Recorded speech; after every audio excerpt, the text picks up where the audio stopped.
పునరుద్ధానంలో ఉన్న ఆశీర్వాదము సమాధానం వస్తుంది. ఏమొస్తుందండి? సమాధానము.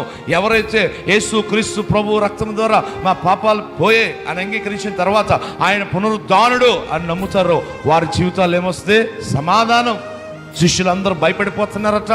యోహాను సువార్త 20వ అధ్యాయంలో మనం చూస్తే శిష్యులందరూ భయపడిపోతున్నారట. ఎందుకు భయపడిపోతున్నారు?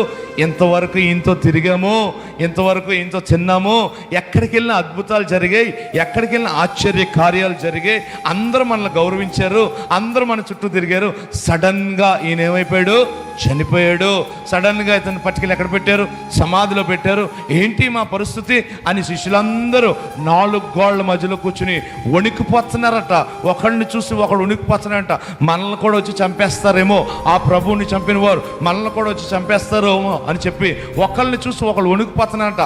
పైపెచ్చు గదికి తాళం కూడా వేసేసుకుని శిష్యులందరూ కూర్చుని వణికిపోతుంటే ఆ పునరుద్ధానుడైన యేసు వారి మధ్యలో ప్రత్యక్షమై సమాధానం కలుగునుగాక అన్నాడట. దేవునికి స్తోత్రం, హల్లెలూయా. ఎలా వచ్చాడు ఆయన లోపలికి? గదికి తలుపేస్తుంటే ఆయన లోపలికి ఎలా వచ్చాడు? ఆయన దేవుడు. ఆయన ఎక్కడికన్నా రాగలడు. నువ్వు ఎక్కడికి వెళ్ళినా ఆయన ఉంటాడు. నువ్వు ఆకాశంకి ఎక్కిపో, అక్కడ ఉంటాడు. నువ్వు పర్వతాలకు పో, అక్కడ ఉంటాడు. నువ్వు సముద్రాలకు వెళ్ళిపో, అక్కడ ఉంటాడు. నువ్వు రెక్కలు కట్టుకుని ఎగరగలనంత దూరం ఎగురు, ఆయన అక్కడ ఉంటాడు. ఆయన ఆత్మ దగ్గర నుంచి ఈ ప్రపంచం ఎక్కడికి పారిపోలేదు. పునరుద్ధానుడైన యేసుక్రీస్తు ప్రభువు ద్వారా రెండోది మనకు వచ్చేది ఏంటో తెలుసా? సమాధానం. దేవునికి స్తోత్రం, హల్లెలూయా.